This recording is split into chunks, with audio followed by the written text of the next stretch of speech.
Welcome back to episode of call talk. हमारे से इस बार किया है कि सर पाकिस्तान के अंदर जो कि ये मेन एरिया इस्लामाबाद वाला, यहाँ पर अगर हम गिनना शुरू करें तो कोई 20-30 सोसाइटीज़ हैं। अब उसके अलावा उन सोसाइटीज़ के अलग अलग फेजेज़ हैं। फेजेज़ के अलावा फिर वहाँ पे 2-3 मेन एरिया, एक तो इस्लामाबाद वाली साइड है, दूसरी फिर वो रबात वाली साइड है, फिर गुजर खान वाली साइड है, फिर तीसरी साइड वो एयरपोर्ट वाली है, फिर चौथी साइड जो है वो रावलपिंडी वाली है, फिर पाँचवीं साइड जो है वो बैरिया वाली है जहाँ पर बैरिया DHA सारा कुछ है। तो ये इतने ज़्यादा प्लॉट बन गए हैं, इतनी ज़्यादा एरिया उन्होंने बना लिया है। अब ये एरिया आबाद कब तक होगा, कब तक ये मतलब ये पूरा कब तक पड़ेगा, कब तक इसकी जो रिक्वायरमेंट है ख़त्म होगी, आइए इस पे बात करते हैं।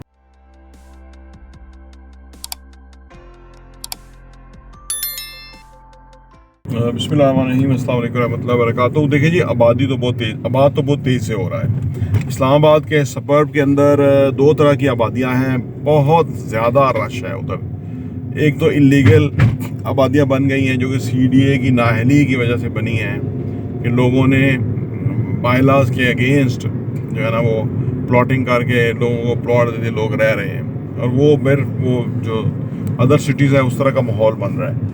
दूसरा जो हाउसिंग सोसाइटीज़ हैं कि जो मतलब A क्लास हाउसिंग सोसाइटी है, इसमें बहरिया और DHA नंबर 1 पे आता है। बहरिया और DHA ठीक ठाक आबादी है। इनफैक्ट हम अभी DHA से ही गुजर रहे हैं, तो यहाँ तो ठीक ठाक आबादी है। घर भी हैं, बहुत महंगे हैं, किराए पे घर नहीं मिलता।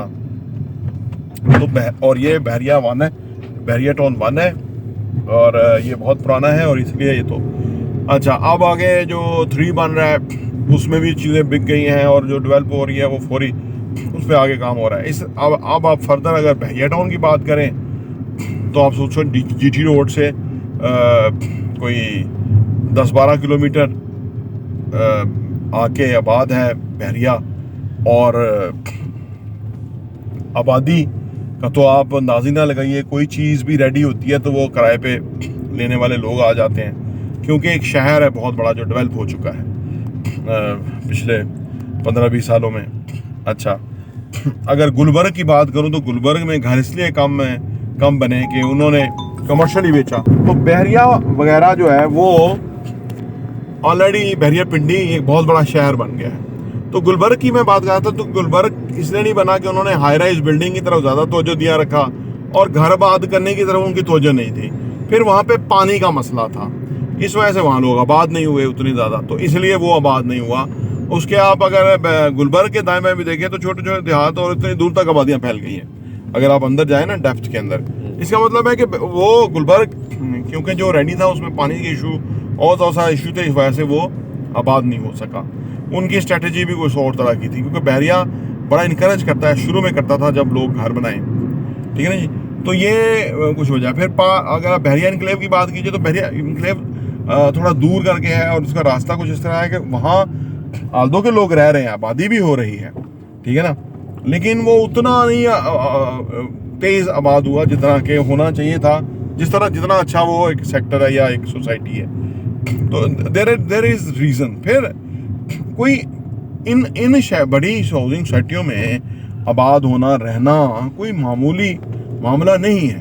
5 मरले का घर लेना हो तो 2.25 करोड़ का आता है, 2 करोड़ का आता है। तो इसलिए लोग जो है वो बजट उनका कम होता है, 60-70 लाख रुपया करोड़ तक का बजट होता है, तो वो other than A class society Gauri town या इस तरह गोश या इस तरह की सोसाइटियों में सेटल हो जाते हैं, ठीक है, क्योंकि उनका बजट नहीं है।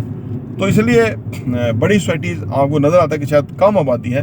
लेकिन अगर हम क्योंकि बहरिया का और DHA का काम करते हैं तो मैं तो समझते हैं कि आबादी तो बहुत ही ज़्यादा है, क्योंकि अपार्टमेंट तक जो है वो सारे सोल्ड आउट है, कोई चीज़ अवेलेबल नहीं है। तो अर्ज़ करने का मतलब ये है कि ये आबाद हैं, ये बस मामला है क्वालिफाई करने का, जिसके पास पैसे हैं। कोई पाकिस्तान में कोई भी सपोर्ट नहीं है गवर्नमेंट की तरफ से। जब भी किसी के पास पैसे मुकम्मल होंगे वो घर खरीद लेगा, तो वो मालिक है और वो रहना शुरू करेगा, ठीक है ना। तो ये बड़ा ही एक प्राइवेट सेक्टर ओरिएंटेड है सारा मामला। तो वो उसकी अपनी एक रफ्तार है कि लोग ओवरसीज आते हैं वो घर बनाते हैं, यहाँ जो कोई रिटायर्ड होता है पैसे मिलते हैं वो घर बनाते हैं, या किसी की आमदनी में लकी जंप आता है वो घर बनाता है, या कोई बिजनेसमैन है वो घर बनाता है, वगैरह वगैरह। तो इसकी अपनी एक रफ्तार है। तो लेकिन अदरवाइज ये तो आप सोचिए ही ना कि कहाँ मतलब आबाद कैसे होंगे, ये ना सोचिए, क्योंकि हम 25 करोड़ आबादी हैं, 55 लाख बच्चे हर महीने पैदा हो रहे हैं, तो अब ये बहुत बड़ा नंबर है, और 15-20 साल गुजरते तो पता ही नहीं चलता। तो ये जो पैदा हो रहे हैं वो उस हिसाब से 55 लाख 18 साल को भी पहुंच रहे हैं जी।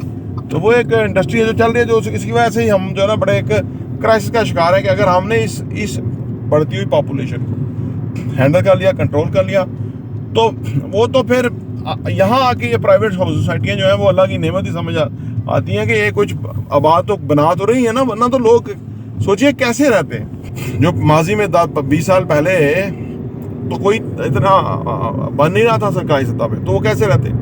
तो ये कुछ रीज़न है कि जिसकी वजह से आबादियाँ बढ़ रही हैं, शहर बड़े बड़े हो रहे हैं, और उसमें फिर वो जो गरीबों की बस्तियाँ बहुत बड़ी बड़ी हैं, अमीरों की बस्तियाँ ज़रा खुली कुशादा हैं। तो ये एक तफरीक और तकसीम पैदा की गई है, जो कि बड़े अच्छे तरीके से मैनेज हो सकती थी हुकूमती सतह के ऊपर, कि वो हाउसिंग सोसाइटियाँ डेवलप करते और लोगों को आसान एक साथ पे दे देते और वो शहर नए आबाद हो जाते। तो ये सारा कुछ है। प्रॉपर्टी न्यूज़ देखने का बहुत बहुत शुक्रिया।